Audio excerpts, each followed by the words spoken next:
خلیفہ ہارون رشید اور زبیدہ خاتون، آپس میں ان کا جھگڑا ہو گیا، میاں بیوی تھے، آپس میں ان کا جھگڑا ہو گیا۔ خاتون نے کہا ہمیشہ تو مجھے، جو بھی اس نے کلام کہنے کے بعد خلاصہ کلام اس نے یہ کیا کہ تو جہنمی ہے، اور بھی برا بھلا کہا۔ خواتین کی ایک فطرت ہے، آپ جتنا مرضی ان کو کھلا پلا لیں، جب ان کو جلال آئے گا، غصہ آئے گا، تو وہ ایک جملہ ضرور کہیں گی، جب سے میں تیرے گھر آئی ہوں مجھے ایک بھی سکھ نہیں ملا، مجھے تو نے دیا ہی کیا ہے، میں جب سے آئی ہوں تو نے میرے لیے کیا ہی کیا ہے۔ تو ہمارے پنجابی ذرا جلالی لوگ ہیں، وہ اس سے آگے ایک قدم رکھتے ہیں، عربی اور جلال والے ہیں۔ زبیدہ خاتون کہنے لگی تو جہنمی ہے۔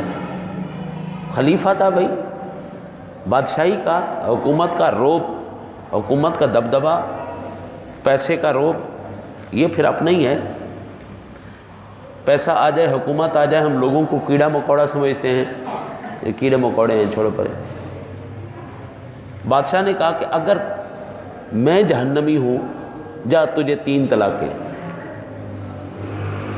اب آپ میں سے کسی بھی بندے کے پاس یا میرے پاس کوئی ایسا تھرمامیٹر نہیں ہے جو کسی بندے کو ہم لگائیں اور ہمیں پتہ چل جائے یہ جنتی ہے یا جہنمی، الا یہ کہ ہم آخری وقت، آخری سانسیں اس کی نکلتے وقت اس کی زبان سے کلمے کو جاری ہوتے ہوئے دیکھیں۔ ہم یہ کہہ سکتے ہیں کہ ہماری آنکھوں کے سامنے یہ مر رہا تھا، اس کی زبان پر کلمہ جاری تھا۔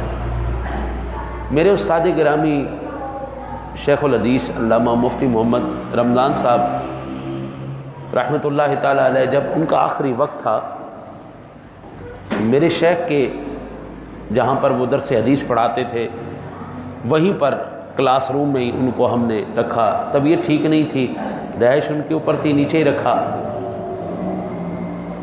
وہ حدیث بخاری کا سبق پڑھا رہے تھے اور دوستی بھی تھی میرے استاد کے ساتھ، میرے شیخ کی آپس میں بڑی کمال کی دوستی تھی۔ ایک ہی گاؤں کے تھے، ایک ہی علاقے کے تھے، رشتہ دار بھی تھے، اور بچپن سارا گزرا، جوانی گزری، بڑھاپا آ گیا، 65 سال کی عمر ابا جی کی بھی ہو گئی، اور اتنی ایک استادوں کی بھی ہو گئی۔ استادوں کے اوپر غشی کا عالم طاری ہے، سکرات کا عالم طاری ہے، روح نکل رہی ہے۔ اب وہ بھی اللہ والا تھا، وہ بھی اللہ والا تھا، جانتا تھا کہ اس عالم میں سوائے اللہ رسول کے کلام کے کوئی اور سکون نہیں دے سکتا۔ اتنی دیر میں، اس وقت پی ٹی سی ایل کے فون زیادہ استعمال ہوتے تھے، آج سے 25 سال تقریباً پہلے، فون آیا، ایک بندے نے مسئلہ پوچھا کہ کتاب کا حوالہ چاہیے، کس صفحے پہ ہے؟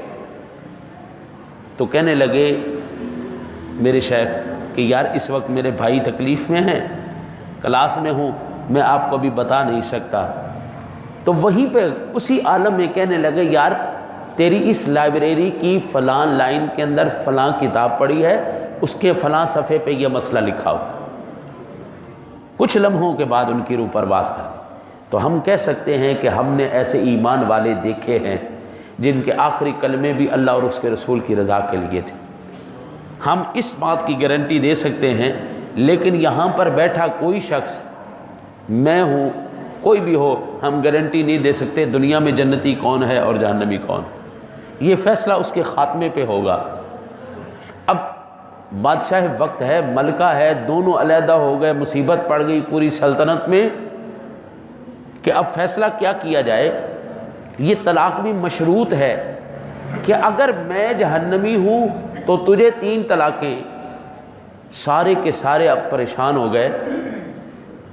اس مجلس میں امام شافعی کی عمر تقریباً 10 سال تھی یا 11 سال تھی۔ جب سب عاجز آ گئے، امام شافعی بچپنے میں کہتے ہیں کہ اگر تم چاہو تو میں تمہارا مسئلہ حل کر سکتا ہوں۔ انہوں نے کہا بابا جی بڑے بڑے مفتی اور شیخ الحدیث رہ گئے یہاں پہ، آپ بچہ کیا کرو گے؟ کہا میں نے کہا نا میں مسئلہ حل کر دوں گا۔ کہا ٹھیک ہے بولو۔ کہا ایسے نہیں، تخت سے نیچے اترو۔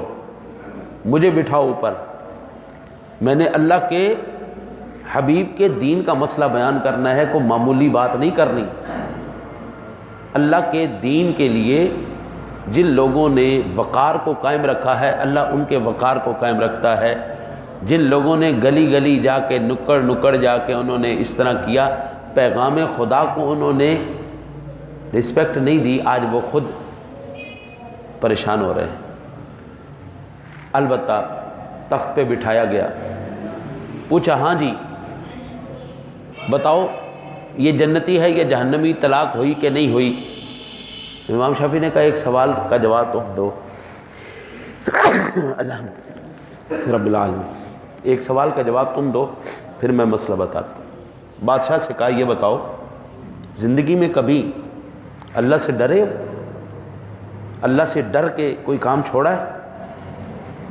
کہا ہاں، میں نے ایک لونڈی خریدی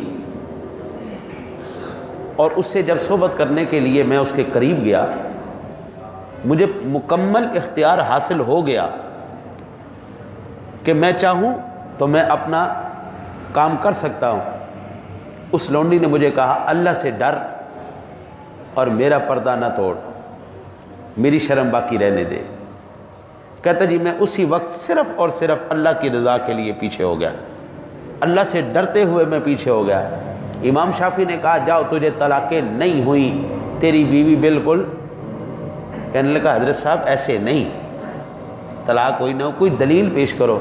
کہا اللہ کا قرآن کہتا ہے وَلِمَنْ خَافَ مَقَامَ رَبِّهِ جَنَّتَانِ، جو اللہ سے ڈر گیا اللہ اس کو 2 جنتیں عطا فرمائے گا۔ طلاق بھی دی ہوئی اور جنتی بھی ثابت ہو گیا۔ تو عبداللہ ابن مسعود کیا کہتے ہیں، یا توبہ کر لے یا متقی ہو جا۔ یہ دنیا کے بہترین انسانوں کی آپ نے جو ہے وہ بتا دی لسٹ۔ دعا کرتے ہیں پاک پروردگار عالم تیری ذات شان والی ہے، رحیم ہے، کریم ہے، تقاضۂ بشری کے تحت ہم سے خطائیں ہوئی ہیں، ہم اس بات کا اقرار کرتے ہیں اور نادم ہیں اور عزم کرتے ہیں آئندہ سے ایسی کوئی حرکت نہیں ہوگی۔ مولا ہمارے صغیرہ کبیرہ گناہوں کو معاف فرما دے۔ اللہ تعالی ہمیں اپنے سے خوف کرنے والا، ڈرنے والا، متقی، نیک انسان بنا دے۔ اللہ سے دعا ہے اللہ آپ کو مجھے عمل کی توفیق عطا فرمائے۔